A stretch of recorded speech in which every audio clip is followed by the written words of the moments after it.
Ya, kembali bersama dengan saya, Gembala Are, dan saat ini saya ingin mengulas perihal mengenai eh, riba. Bolehkah orang percaya atau orang Kristen membungakan uang? Begitu ya.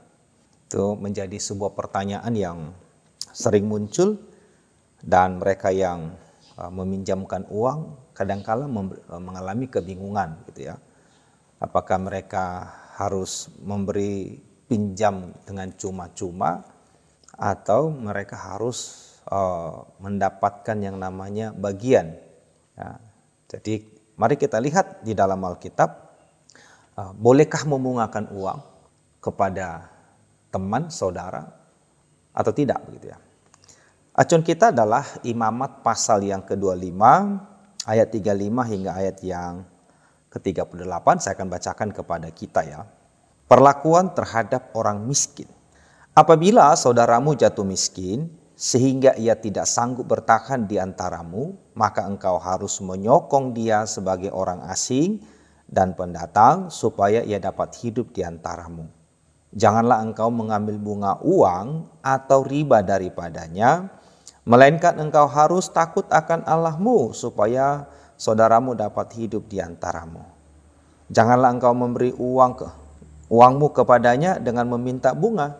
Juga makananmu janganlah kau berikan dengan meminta riba. Akulah Tuhan Allahmu yang membawa kamu keluar dari tanah Mesir untuk memberikan kepadamu tanah Kanaan supaya aku menjadi Allahmu. Nah, konteksnya itu kepada bangsa Israel memang kalau kita lihat ya. Karena pada saat itu bangsa Israel adalah bangsa yang Tuhan pilih untuk menjadi tiang penopang dan dasar kebenaran. Maksud daripada tiang penopang dan dasar kebenaran itu adalah bahwa mereka lah yang dipercaya Tuhan untuk memperkenalkan Tuhan yang menciptakan langit dan bumi kepada bangsa-bangsa di sekitar mereka. Jadi sebagai bangsa yang Tuhan pilih untuk memberitakan kabar baik kepada seisi dunia pada zaman itu, maka mereka ada aturan ya, diberikan aturan-aturan terhadap saudara mereka yang secara ekonomi itu sulit begitu ya. Lain memberikan perikopnya itu adalah perlakuan terhadap orang miskin. Nah, jadi seperti saya katakan tadi, bagaimana sikap kita ketika kita berbisnis atau ketika kita membantu. Apakah kita boleh membungakan uang kita atau tidak?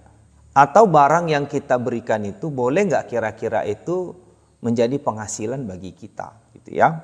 Nah, sebenarnya kalau kita perhatikan dengan baik, dengan seksama, itu sangat kontekstual dan kondisional begitu ya. Ayat 35 dalam Imamat itu ya, Imamat pasal 25 ayat 35, apabila saudaramu jatuh miskin, berarti ada tuntutan persyaratan. Ya, kita tidak boleh meminta riba atas uang yang kita berikan ataupun barang yang kita berikan kepada saudara kita seiman kalau ia jatuh miskin. Ya, penekanannya adalah apabila saudaramu jatuh miskin sehingga tidak sanggup bertahan di antaramu, maka engkau harus menyokong dia sebagai orang asing dan pendatang supaya dapat hidup di antaramu. Jadi sekali lagi kondisional ya, konteksnya itu adalah kepada orang yang percaya dan kondisinya itu adalah jatuh miskin. Oke? Jadi Tuhan mau berpesan bahwa kalau ada saudara kita yang jatuh miskin, misalnya begini ya, dia punya usaha itu mengalami musibah. Ya, katakanlah ada bencana alam yang menghancurkan usahanya, ya, sehingga membuatnya dia jadi miskin begitu. Nah, hal seperti ini yang kita tidak boleh minta riba kalau ia meminta supaya kita menolong dia. Ya, dia minjam uang kita untuk dia bisa berusaha kembali. Ya, berusaha kembali atau untuk membangun rumahnya. Jadi kategori yang kita berikan uang tanpa riba, tanpa bunga itu adalah kalau misalnya dia usahanya bangkrut sehingga betul-betul jatuh miskin. Atau rumahnya terbakar. Ya, rumahnya terbakar sehingga dia ingin membangun kembali. Dan ini membutuhkan uang. Sementara semua uangnya habis begitu ya.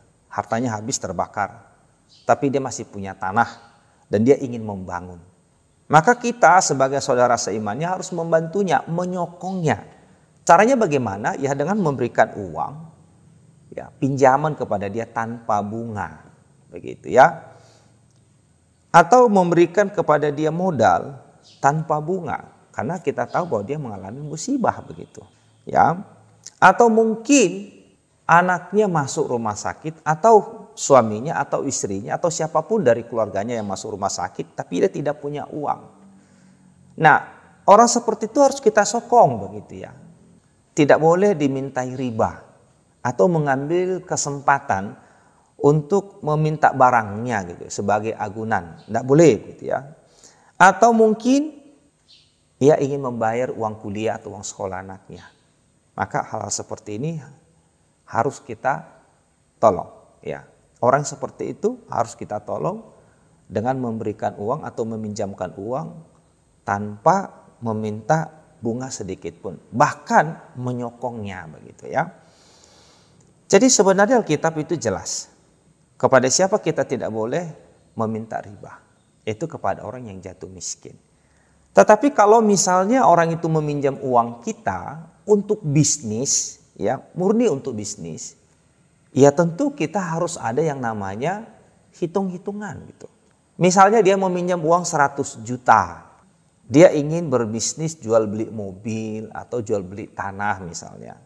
Lalu kita tanya berapa kira-kira potensi keuntungan begitu.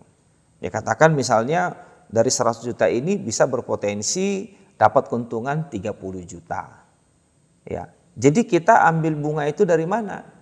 Ya dari 30 juta misalnya. Bagaimana kalau aku 50% dari keuntungan begitu? Boleh enggak? Oh jelas boleh.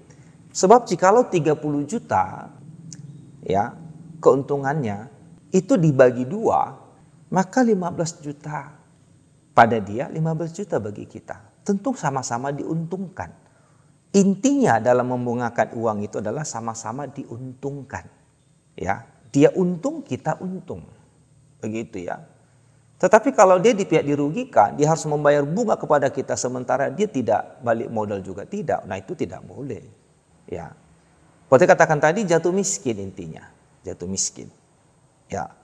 Maka kita harus menyokongnya. Tetapi kalau murni itu bisnis, maka kita bisa dikatakan itu ya kita itu kerjasama atau bagi hasil sebetulnya. Kalau bagi hasil itu kan bisa nggak terbatas juga. Misalnya keuntungannya 10 juta, bagi hasilnya berapa? Bagi 2 kah?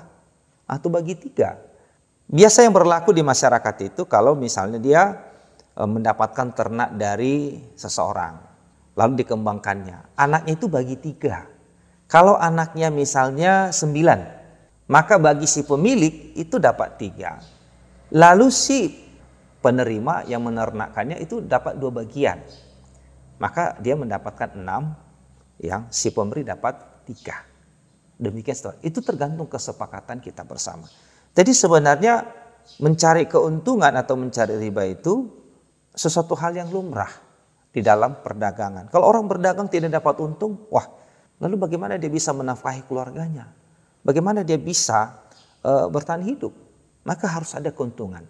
Yang tidak boleh oleh Alkitab adalah membungakan uang kepada orang yang jatuh miskin. Tetapi kalau untuk bisnis, Alkitab mengatakan tentu boleh. Secara logikanya tentu boleh. Ya, mendapatkan keuntungan dari apa yang kita miliki. Ya, semoga penjelasan ini menolong kita untuk tidak takut. Tuhan Yesus memberkati. Jika saudara-saudara merasa terberkati dengan video ini, silakan like, subscribe, dan share supaya semakin banyak yang mendapat berkat rohani dari video ini. Tuhan memberkati dan Maranatha.